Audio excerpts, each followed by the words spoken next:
Usually when you talk about your favorite movies with someone, um, you expect a shared nod of appreciation. Right, yeah. Or like a friendly debate about cinematography. Exactly. Or maybe arguing over plot holes. But, I mean, when you tell someone your favorite film franchise features people waking up chained to rusty pipes in subterranean bathrooms, Oh, you get the look. you get that look, the one that immediately slaps the label torture porn on your cinematic tastes. Ah. And it just completely shuts the conversation down. It does. It's an incredibly common, almost knee-jerk reaction, a really comfortable binary for people. Yeah, totally. Because people like to categorize media quickly, you know? Yeah. It's either respectable, thought-provoking cinema, or it's just mindless, depraved shock value. Mhm. And leaning on that label is, well, it's a very effective way to avoid engaging with anything that makes us uncomfortable. It is a total defense mechanism. Totally. It is so much easier to just brush the gore off as cheap shock value than to stop and ask what is actually hiding underneath all that fake blood and rusted metal. Absolutely. But today, we are bypassing the gore entirely. We've got our hands on a fascinating source script today titled Why We Watch Saw, The Anatomy of a Trap. And this deep dive is tailored specifically for you, the listener, who approaches things with a learner mindset. The kind of person who really wants to look past those surface-level dismissals. Exactly. Our mission today is to deconstruct why this massive series even exists, why its mechanics actually work on us, and most uncomfortably, why society secretly cannot stop watching it. We are treating the traps not as horror set pieces, but as a profound, multi-layered philosophical argument. And if we really dig into the source text, it is a surprisingly dense, intricate argument.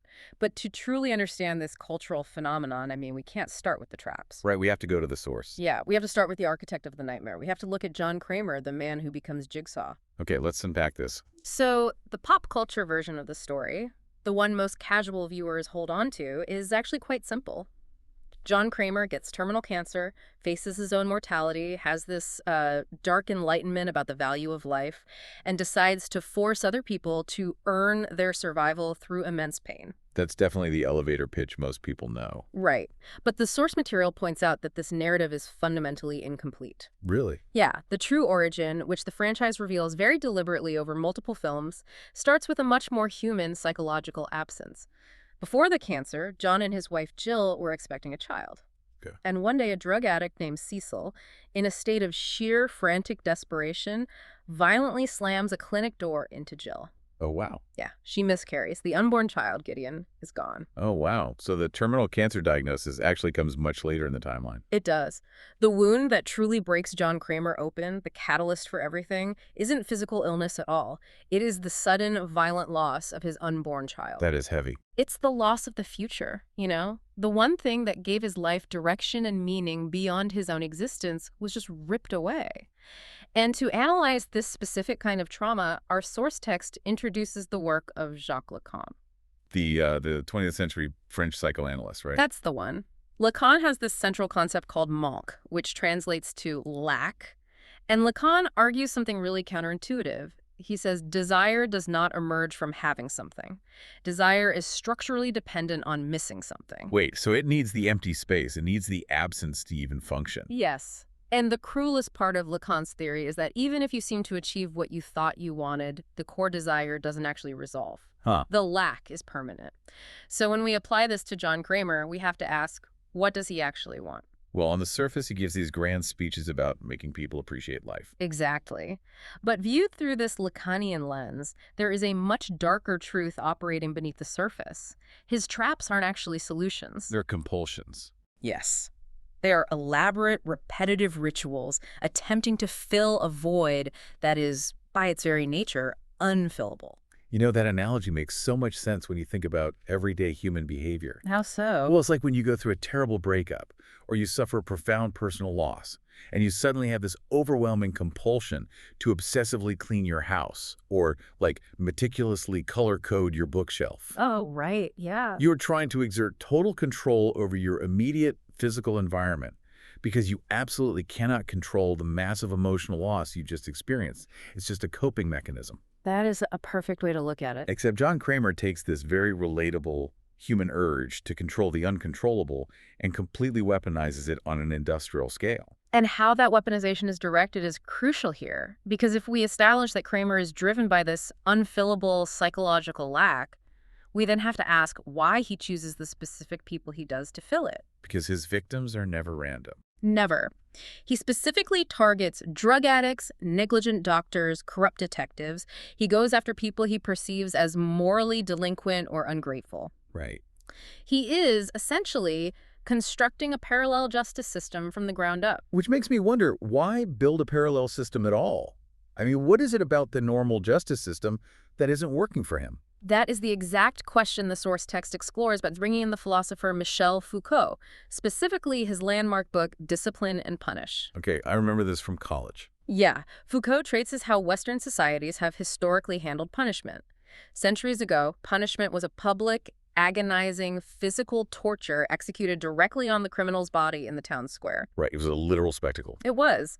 But Foucault argues that modern society modernized and shifted punishment entirely away from the physical body, aiming it instead at the soul or the mind. So punishment became invisible, or at least highly bureaucratic. Invisible, bureaucratic, and highly regimented.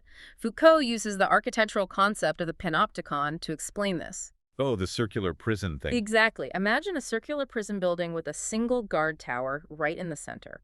The prisoners in the outer ring can always be seen, but because of the lighting, they never know exactly when the guard is looking at them. Oh, right. Because they might be watched at any given second, they internalize the surveillance. Precisely.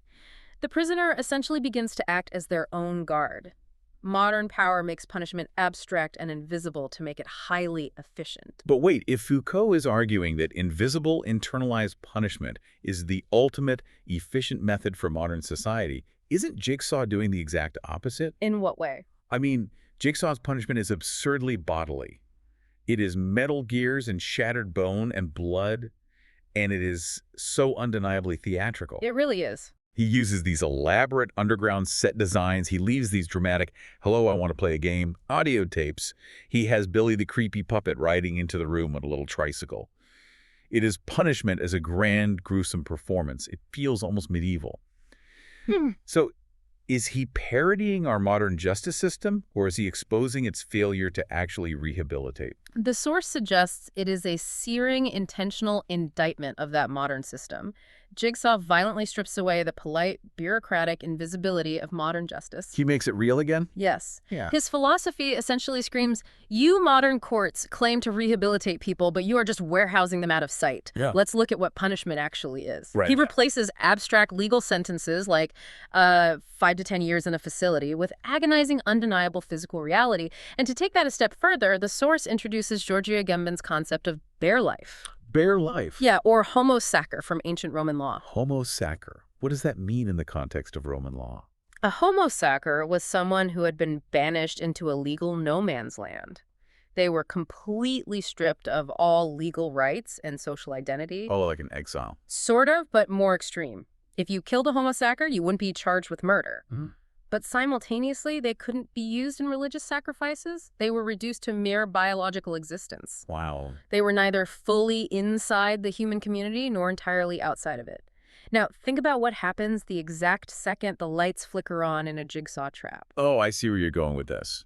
When Dr. Gordon wakes up chained to that pipe in the first film, his social identity is instantly annihilated. His medical degree means nothing. His bank account means nothing. His status is gone. Exactly. He is reduced entirely to a physical body desperately trying to survive. He is reduced to bare life. Okay, I follow the logic there. Yeah. He's stripping them of their societal armor.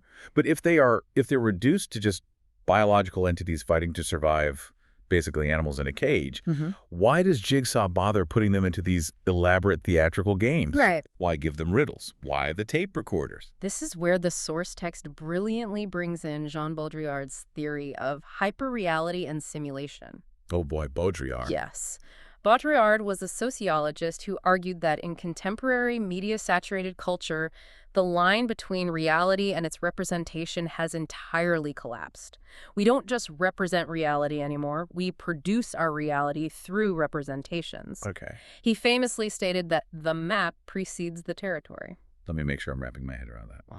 The map precedes the territory. Is that kind of like how today the heavily edited filtered version of a vacation posted on social media somehow becomes more real and more important to people than the actual physical dirt and weather they experienced on the trip. Yes. Like the representation overtakes the reality. That is a perfect contemporary example. The simulation dictates how we experience the physical world. And the saw traps exist in a brilliant, terrifying tension with this idea. How so? Think about the environment inside the trap.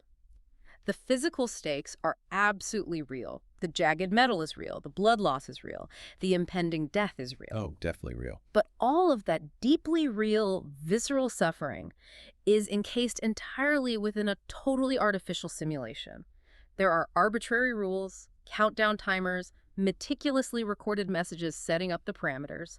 It is genuine human agony packaged flawlessly inside the simulated structure of a game show. Here's where it gets really interesting.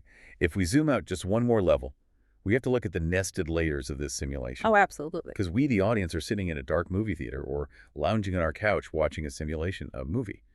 Inside that movie, we are watching simulated people placed into simulated traps, experiencing simulated terror. Nested realities. Right.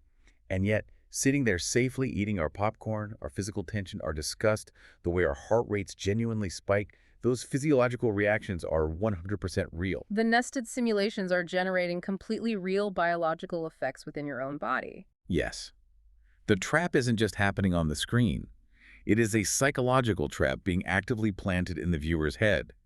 The entire time you are watching, your brain is quietly asking, what would I do? Right. Would I actually have the willpower to saw off my own foot to survive?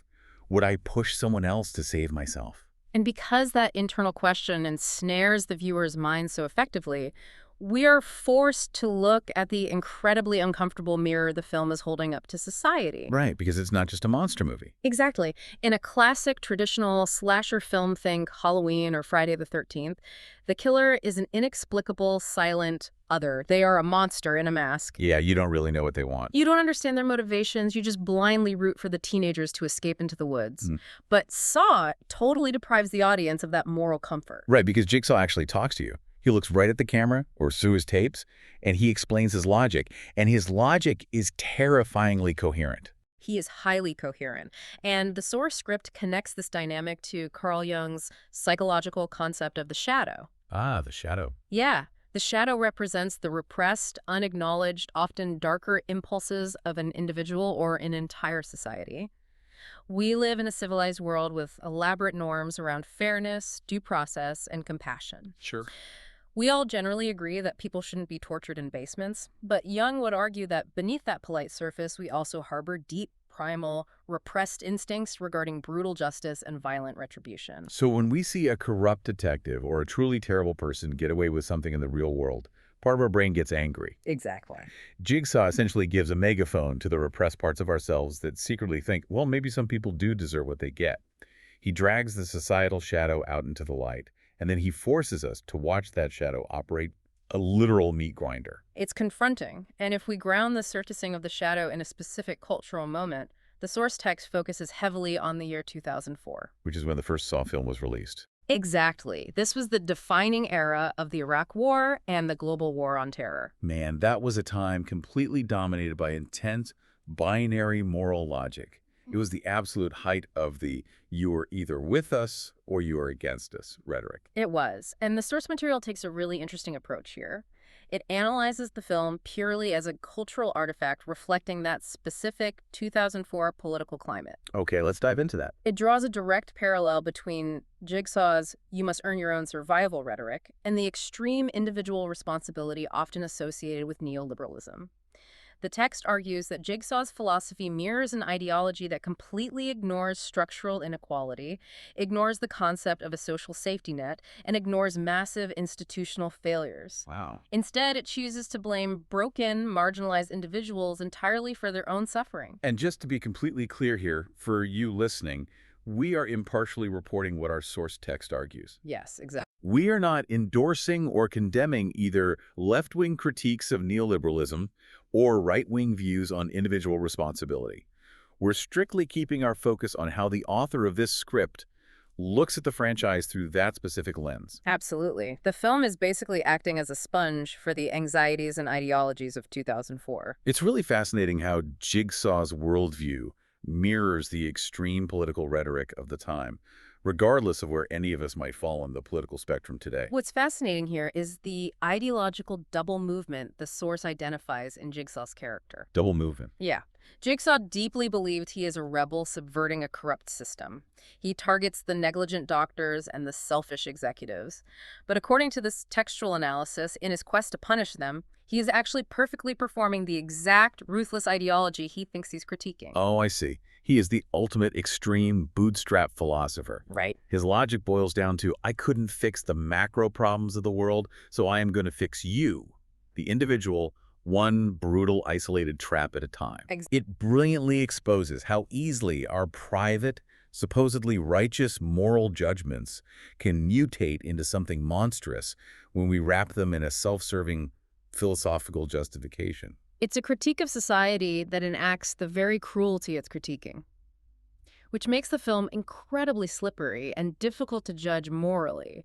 But I think we also have to acknowledge that all of this incredibly dense, complex moral philosophy isn't being delivered to the audience in a textbook or like a polite lecture. No, definitely not. It is delivered through a very specific, highly aggressive cinematic aesthetic. The trap isn't just a narrative device. It is a deeply sensory assault. The formal filmmaking choices, the lighting, the editing, the sound design, do an immense amount of heavy lifting to reinforce these themes. I mean, just look at the colors. Right. The source highlights the incredibly recognizable color palette of the franchise. It uses this sickening, jaundiced, desaturated yellow-green tone. The whole world looks cold and visually decaying. Yeah, you feel like you need a shower after watching. And this is not an accidental stylistic choice. It physically mirrors John Kramer's failing body, specifically his failing liver. The entire visual environment of the film is literally dying right alongside its creator. That is such a brilliant detail, and the editing is absolutely relentless, especially if you go back to the earlier films. You have these rapid-fire, disorienting cuts. The shutter speed tricks. Exactly. The timeline is nonlinear. The camera angles are constantly shifting and jarring you.